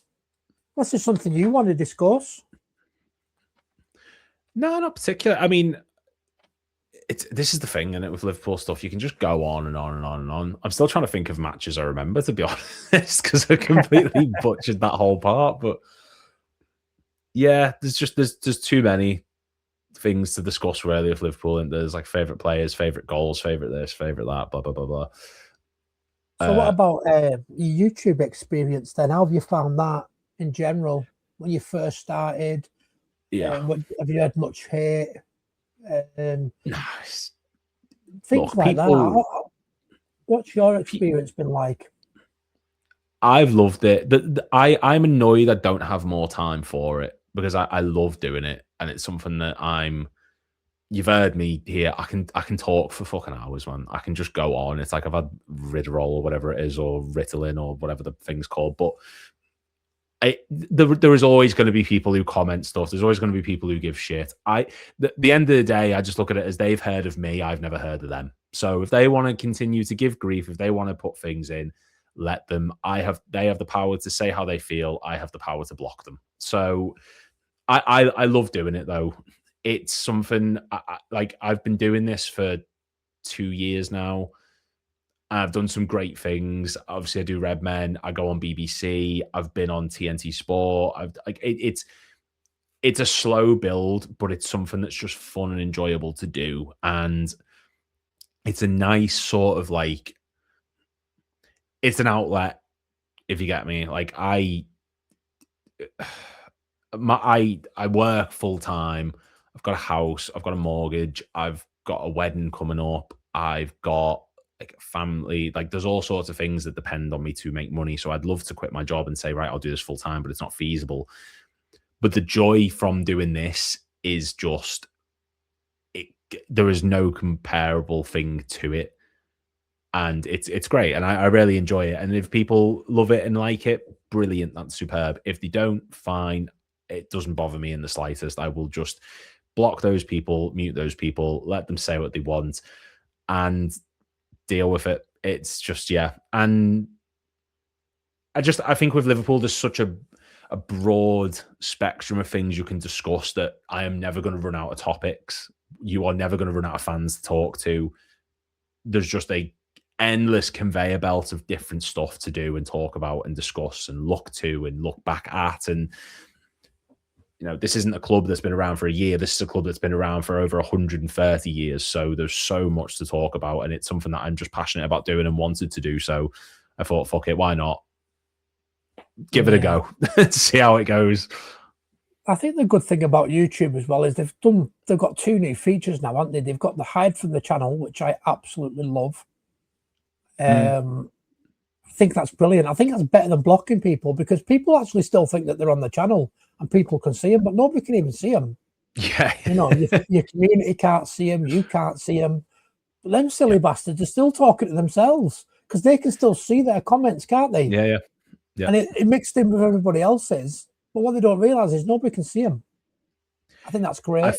I think that's the better way of doing it as well. Because if you block people, sorry, just so you can say, if you block them in their head, I've rattled them. If you let them just shout into the oblivion and continue to go and go and go, they think they're getting away with it, but no one's asked. Yeah, it's great. And then they've also added as well the 24-hour comment thing as well, haven't they? So you have to be a subscriber for 24 hours before you can comment on someone's channel. Oh, okay. That's one of the options. I don't know if you know about that. It's quite new. I didn't know that, no. Yeah, it's part of one of your options. If you go into your settings, you can change it so people can only comment if they subscribe for 24 hours. You can have it as a week or whatever. But I just put mine as 24 hours. Do you want to talk a bit more about your experience then with Red Men and TNT Sports and Talk Sport? How did you get into that? How did you get approached and stuff like that? I'm absolutely shit at like doing self-talk and promotion. I'll try, but I'm so awful at doing it. To be honest, it was all just sort of, so I started my channel in, God, it was the summer where Saudi were trying to buy Salah. It was that summer, which is 2023, I think. It was that September. So I'd started then. So it's been like 2 years and a bit. And I did a couple of things, enjoyed it, only got like 15 views of things. So I was like, okay, it is what it is. I'm just going to keep doing it because it's a laugh. And then I emailed Redmen. On their YouTube, they had a thing saying, and this isn't me saying everyone should do this, by the way, because they are not. I don't know how I snuck through the cracks. I think Steve pitied me, but please don't everyone start flooding them with emails asking to be on, because I don't know how it works. I don't want to speak for them. But yeah, I reached out to them and I just emailed saying, look, I want to do this full time. You know, do you ever have guests appear on the show? I knew they did, but I was just sort of like playing dumb. And they were like, oh yeah, you know, great. Come on. You know, we'll see how you are. Did one show for them, turned into 2, turned into 3, kept going and going. And now I'm on virtually once a week or once every other week. And then through them, they put me up to a lot of people that they're genuinely some of the nicest people, like where they helped me loads with it. Steve passed me on to Sport Bible, who did the Find the Fake Fan with them. Through that, I met someone who helped me do work at TNT, BBC Newsround, BBC Radio Merseyside, Anfield Index, I met through that, and that's why I've started doing bits for that. It's all about network, and that's the big thing about it. Is once you find that person or that group that will sort of help you and introduce you to other people, it's a snowball effect. And like, obviously you've met like Jamie Phillips, for example. Jamie Phillips will know Coppish know Anfield Rap, and it all sort of spirals from there, and it's just a snowball effect. And I'm so made up with some of the things that I've done already, and it's only been 2 years. And like I say, it's such a hard market to break into, and you have to really put yourself out there and get people to like you. But as I say, it's doing this is the joy I get from doing this is not comparable to working at all. And, you know, like I said, I've got a fiance now, I've got a house, I've got, you know, so much to come. There'll be kids in the next couple of years. There'll be all sorts going on and that are dependent on me. And it's not as easy as drop everything and start doing this full time. But the more you do it in those gaps and slowly start to progress on it, things will happen, like good things happen. And yeah, I think I'm very sort of stubborn in the sense of, if I say I want to do something, I will do it.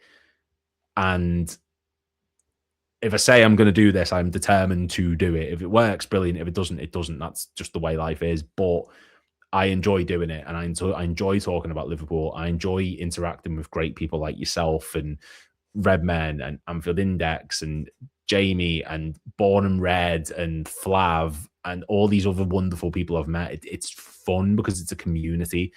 So to be able to come on things like this where people give a shit about my thoughts and opinions is a really, really big thing, and it means a lot. So thank you for having me on. Really, really do appreciate it. And yeah, it's always nice to talk to people who are genuinely passionate about the same sort of thing that I am, and which is this amazing club and this amazing space. Yeah. Well, first of all, you're very welcome.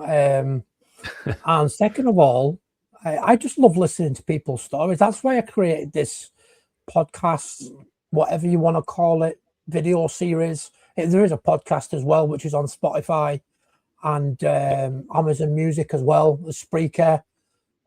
So the audio will get cut from this and put on there as well. So it'll be on Spotify and on the YouTube channel. I just love listening to other people's stories. I mean, I buzz off it.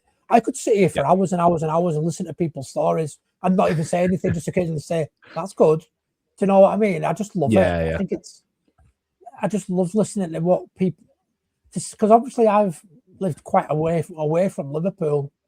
I initially was 3 hours away from Liverpool. Now I'm a bit closer. There is other people I'm trying to get on. I have asked Jamie if he'll speak to Coppish for me.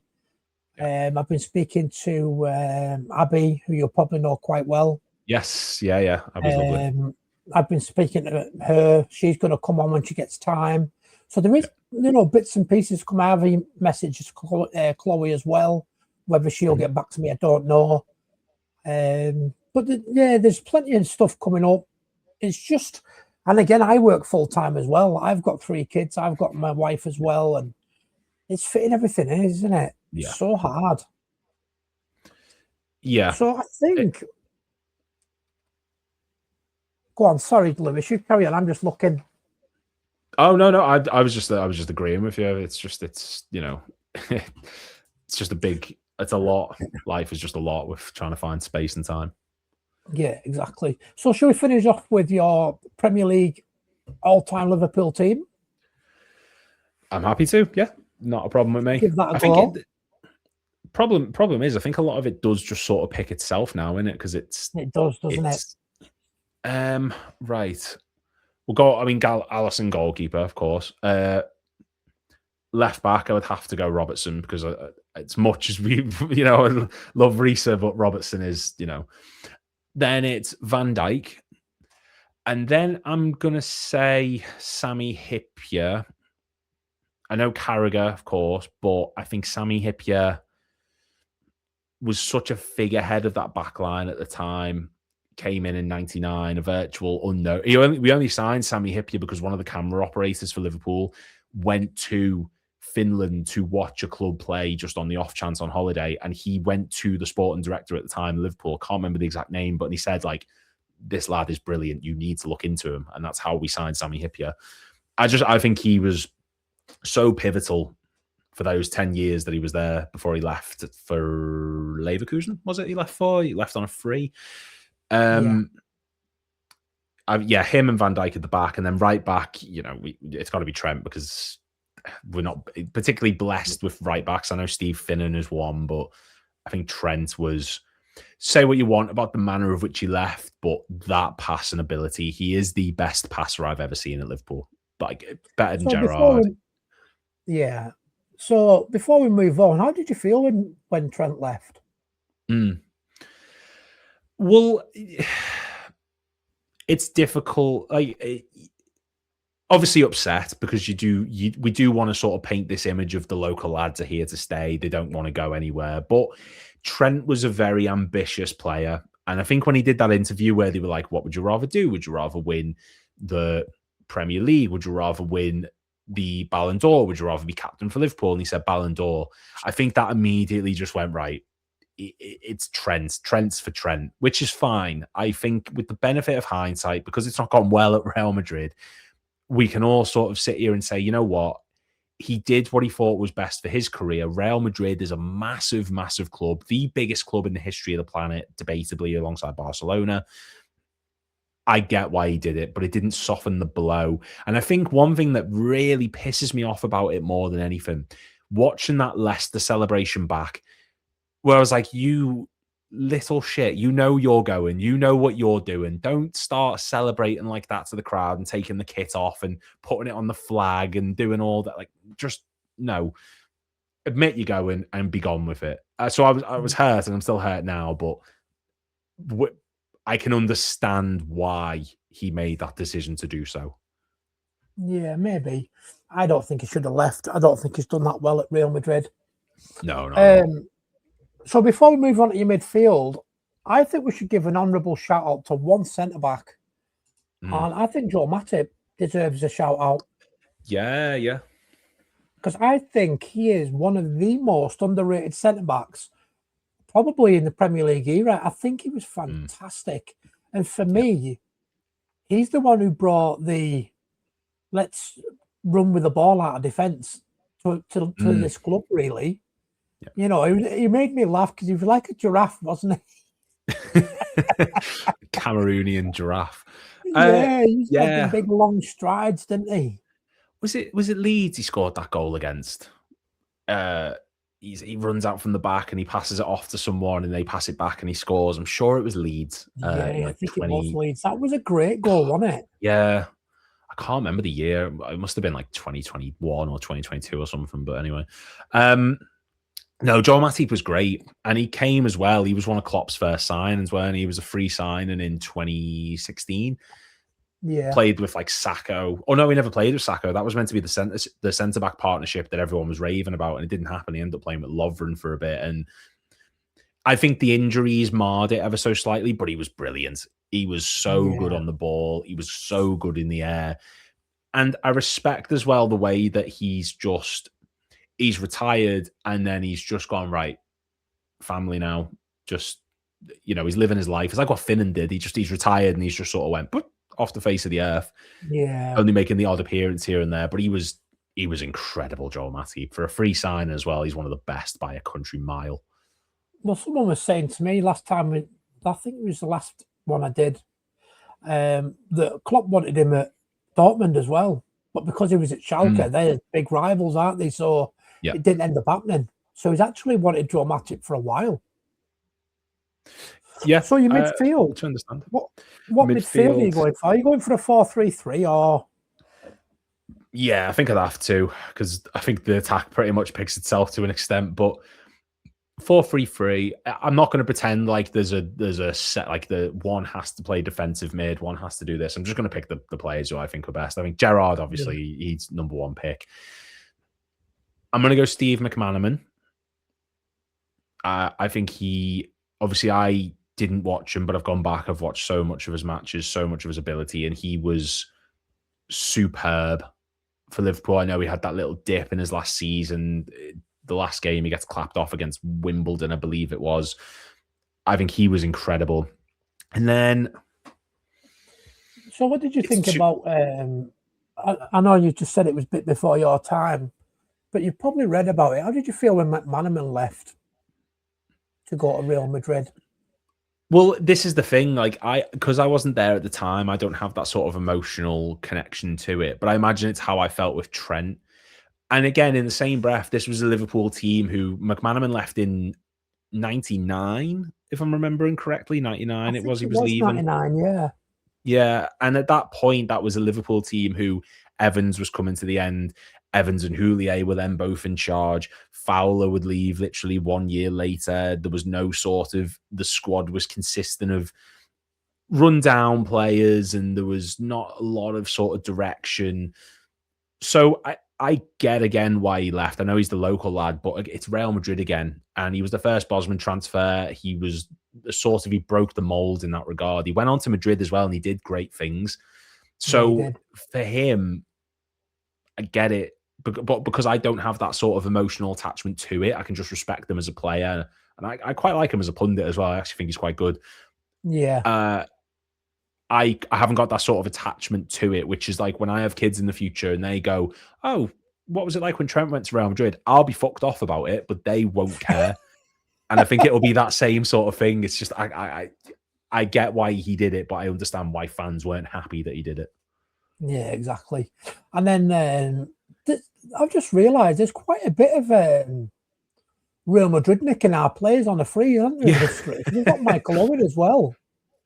There's been quite a few players who have played. Well, Owen was like 8 million quid or something, but there's only been like a handful of players who've played for both Liverpool and Real Madrid. Like Morientes, we bought from Madrid. Anelka played for us both. Fabinho played for us both. Alonso is another one who, poached from us. Arbeloa, yeah, it's a great shout. Arbeloa, I forgot about him entirely. And then was there a winger as well? Was it Antonio Nunes or something like that came? We got Owen deal. Owen, yeah, the Owen deal. He joined us for that, and I think we still paid a small fee for him, which is ridiculous. But fucking, he was dog shit and all. Right, my midfielder. So Gerard McManaman, one more midfielder.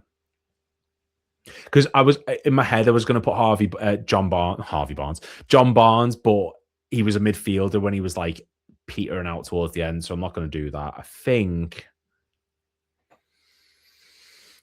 I'd have to go Alonso. I think Fabinho's a shout, Henderson's a shout. It's too early, I think, to be putting Szoboszlai or McAllister in there. Yeah. So I think Gerard McManaman and Alonso. I think that would be my midfield three if I was picking one. It's a good shout. I'll tell you mine when you finish yours. Okay. It's going to be like... Your front three is what we've already talked about, I'm guessing.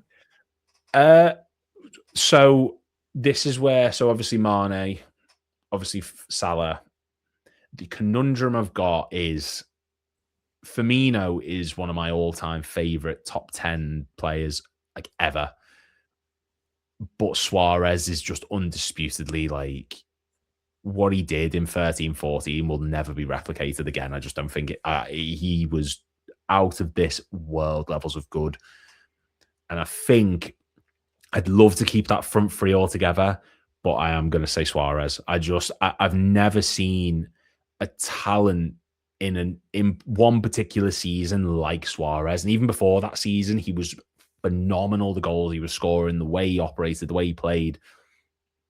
I think him, Salah, Mane is my front three.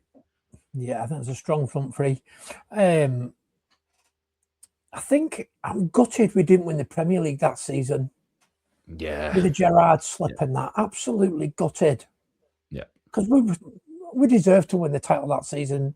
And didn't Suarez get like 35 goals or something that season? Or 33 goals or something like that? He tied the record.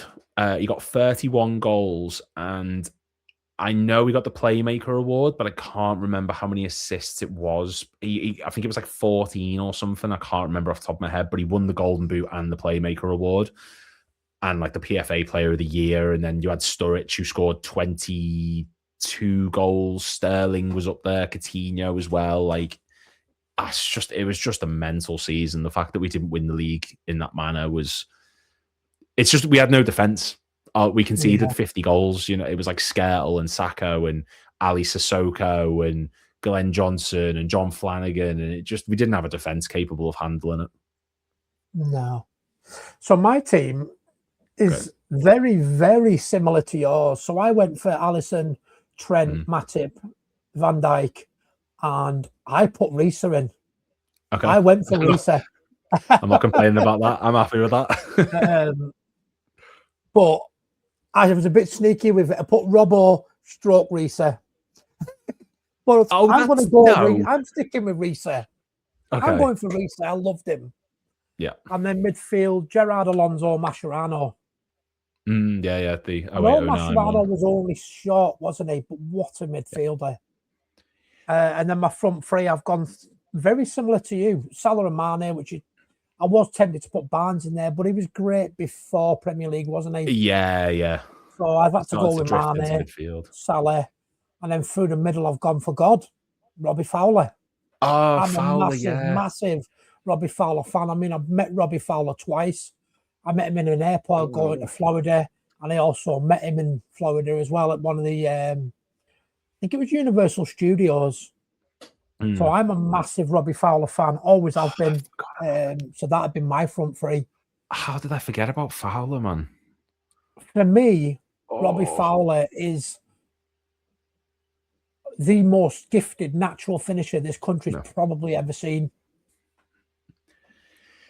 Yeah, I think, again, just what I went back and watched. I wasn't around, like, watching during the Fowler era, but you see some of the goals he scores, the hat-trick against Arsenal in particular. He was a special talent. And this whole debate over who was better, Owen or Fowler, I think Owen, was just blessed with speed. So he could beat most people. He was don't get me wrong, Owen was a class finisher. But I just think Fowler was the more complete all-rounder. He scored that bicycle kick against Charlton, I think it was. Like, that was a big goal. And he did it as well at a time when, you know, him and Collymore, that link-up between the two of them was incredible. I can't believe I forgot about Fowler. Oh, my God. I'll stick with Suarez, though, because I saw Suarez, so... Yeah. I mean, you've also got Torres as well. He was fantastic for a couple of years, wasn't he? Yeah. Did dip off a bit towards the end. Yeah, but yeah. You can't really go wrong with a striker, can you? With that many good strikers. You know, even Ian Rush towards the end. I know he just caught the beginning of the Premier League, didn't he? Yeah. But he was a fantastic striker at the beginning. I think he still scored, like, if I'm remembering correctly, he still scored about 30-something goals across two, because he was only with us he left in 95, Ian Rush. Yeah, I think so, yeah. He still scored like 30+ something goals across those 2 seasons. I think he was the Golden Boot winner in both seasons for us. Like, he was our top scorer for those first 2 seasons. Yeah. You know, we've had some great players over the years, especially as strikers. We've been blessed with good strikers, haven't we? Yeah. Always have. Well, that's it, Lewis. Unless there's anything else you want to discuss, maybe talk about, give anybody a shout out that's helped you get where you are today, or anything at all. I want to thank my mum. Thank you to my wonderful fiance who's working downstairs at the moment. No, just thank you for having me on. Like I said, I love talking about Liverpool, and it's always nice when you're talking with someone who's actually who's like, you know, a conversationalist and isn't just someone who's next question. So I appreciate that. Well, that's it then. I want to thank you for your time, and if you'd like to go and subscribe to Beyond the Cop, show Lewis some love. That's it for this episode, guys. Take it easy.